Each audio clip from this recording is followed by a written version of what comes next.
Welcome to my series based on Zentangle's Bijou Be Well, done in May 2025. Each day, Zentangle put out a video featuring one pattern, and the design was meant to be drawn in a short amount of time, so you could just take a little time for yourself and kind of get yourself centered. I encourage you to go visit their YouTube channel. I'll have the link down in the comments, and you could see how they did their designs. This series is meant to walk you through how to draw each design, and then also to give you some alternative ideas for embellishments and ways to kind of zhuzh up that pattern. In this video, we're talking about Huggins. For all cards in this series, I used the same tools, so you will see in every single video in this series a blue Micron 05 pen, a General's Indigo blue chalk pastel pencil, an 8B graphite pencil, two Tortillons, so one for blue, one for black, and white tiles. And of course, that's my trusty little pencil sharpener there as well. If you followed along with the Zentangle series, you will notice that they also include a white pencil and a Tortillon for that.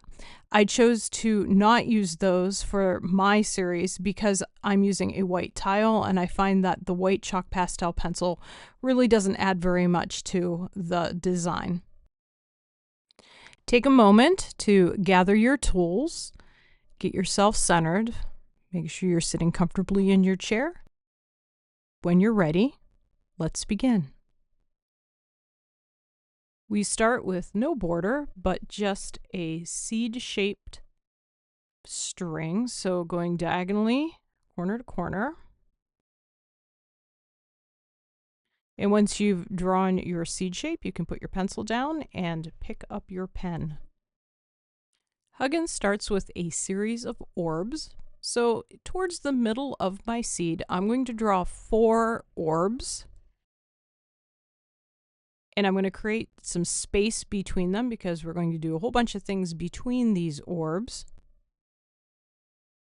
And then I'm going to create a series of orbs moving away from these first 4 in a line. It's going to follow the curve of that seed shape a little bit, and then as I move to the point, each of those orbs is going to get progressively smaller. They don't have to be exactly the same, so don't worry if one is still a little bigger than the other or anything like that. And I'm going to flip my card over and do that again.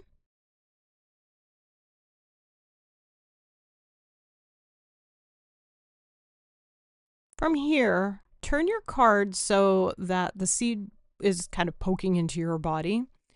And this is the easiest way to keep track of where you're going. And I'm going to create a curve from one circle to the next. And then I'm going to do the opposite side for the next pair. And I'm going to work all the way down to the bottom. And then I'm going to work up to the top. Alternate those curves. One goes outward, one goes inward. And then when I switch sides, I'm turning my card over to make it easier for me to see what I'm doing. And I'm doing the same thing. So whatever's happening across the way, I'm going to do on the side that I'm drawing on. So if I curved outward on the right side, I'm going to curve outward on the left, or if I came in, I'm going to go in.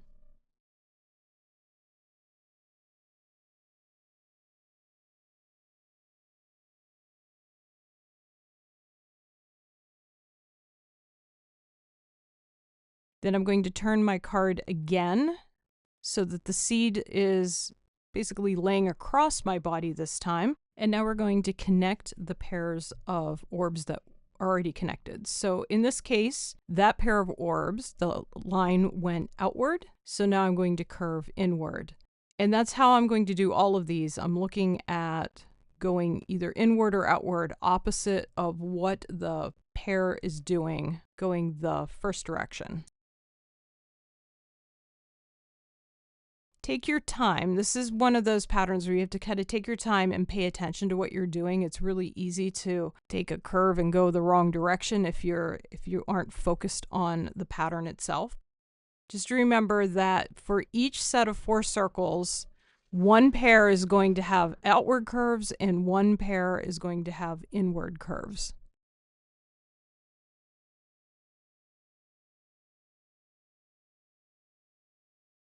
So now we have all these partials because we're going to use the string as a hard and fast stop. I look at the pair above and see what that string is doing, or what that pen line is doing, and then I'm going to do the opposite.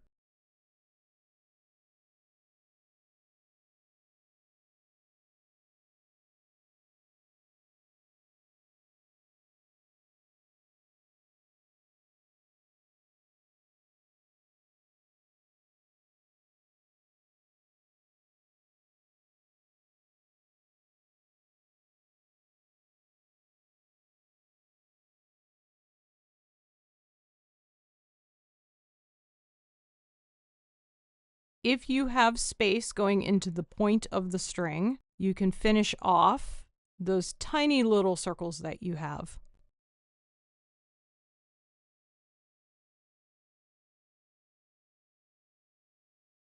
Huggins is a great pattern for embellishments. You can do all kinds of things with this pattern. For this particular design, I'm going to aura the inside curves. So the curves that are poking inward, they're going to get an aura. And an aura is just a parallel line. I'm going to keep that line fairly close to the original, but I am going to leave enough space because I want to do a little more with this embellishment as a further step.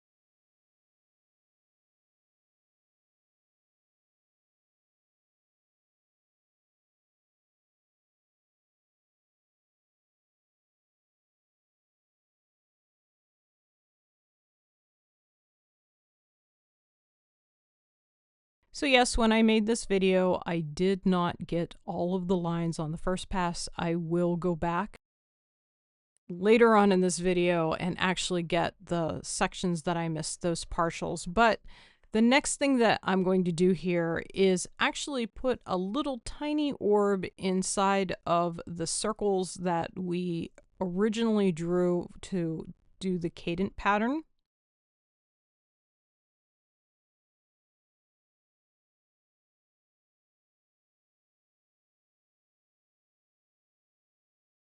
And then I'm going to fill in around the little orb that I just drew. So I'm aiming to keep a little white space there in the middle of that orb. So it creates like a little bit of a highlight. As you're drawing your cadent, if your lines are getting a little sloppy around the orbs, this is a great way to clean those orbs up. And actually, I like having them filled in like this because I feel like it gives the pattern a little more weight and drama.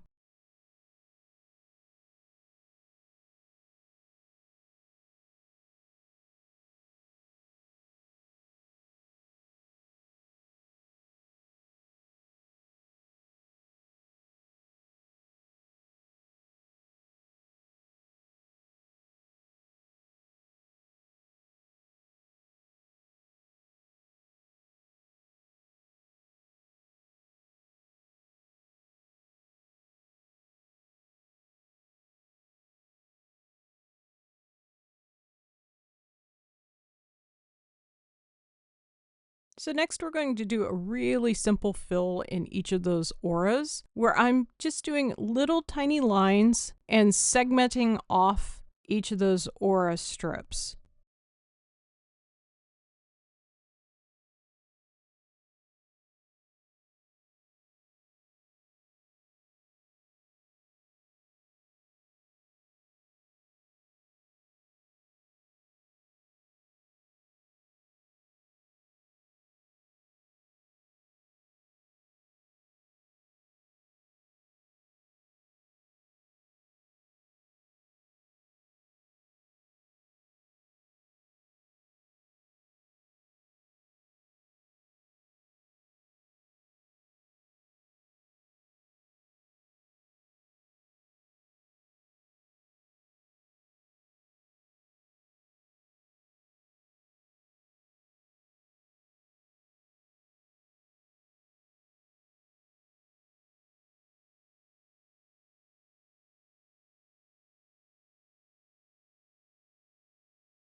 And now it's time to put your pen down and pick up either your chalk pastel pencil or your graphite. Either will work here.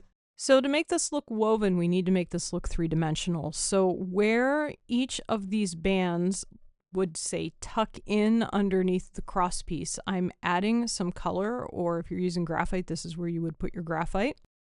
But I am leaving the middle bit white. I'm not coloring all the way across the band.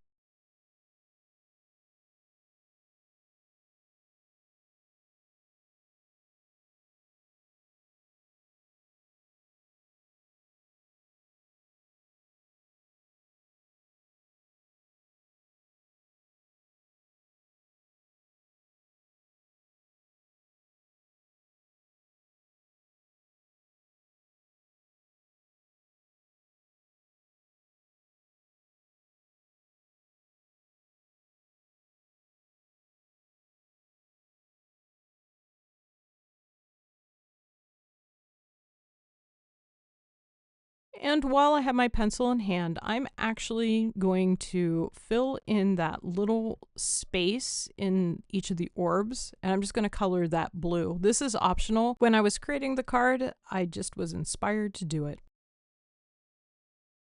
So now you can put down your pencil, grab your tortillon. I'm just going over where I filled in the orbs just to make sure that that's not streaky.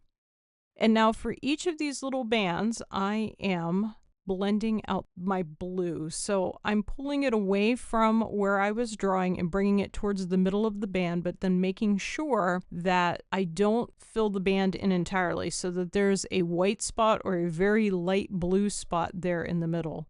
As I pull it away and towards the middle of each band, I'm creating a bit of a gradient. So it creates a natural highlight for each of those bands on the card and has the effect of making the band look like it's popping up a little bit.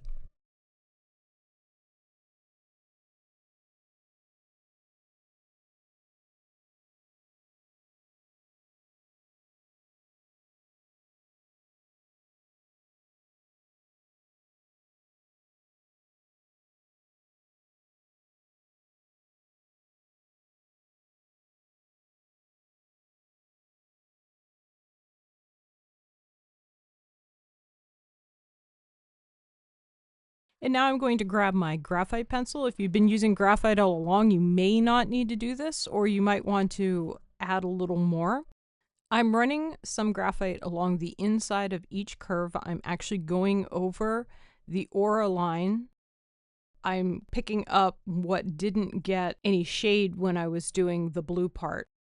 And what I'm doing is just trying to deepen that space so the 3D effect of the different bands being woven together becomes more prominent.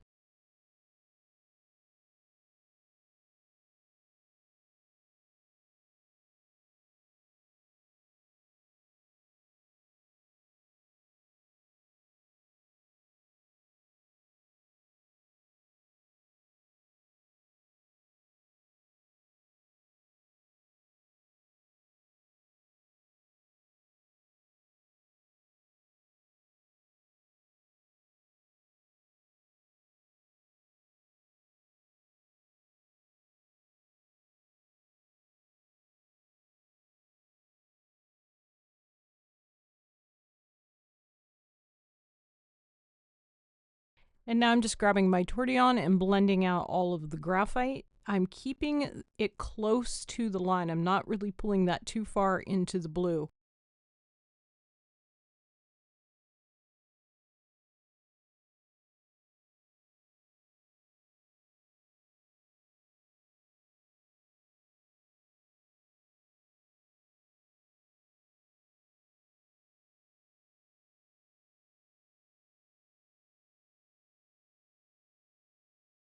And finally, I'm going to add just a little graphite around the edge.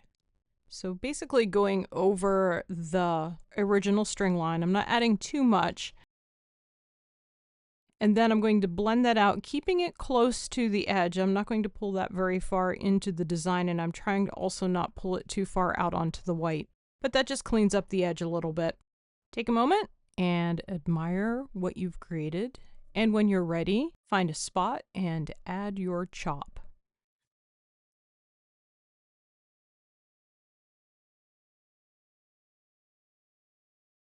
And there you have it, Huggins.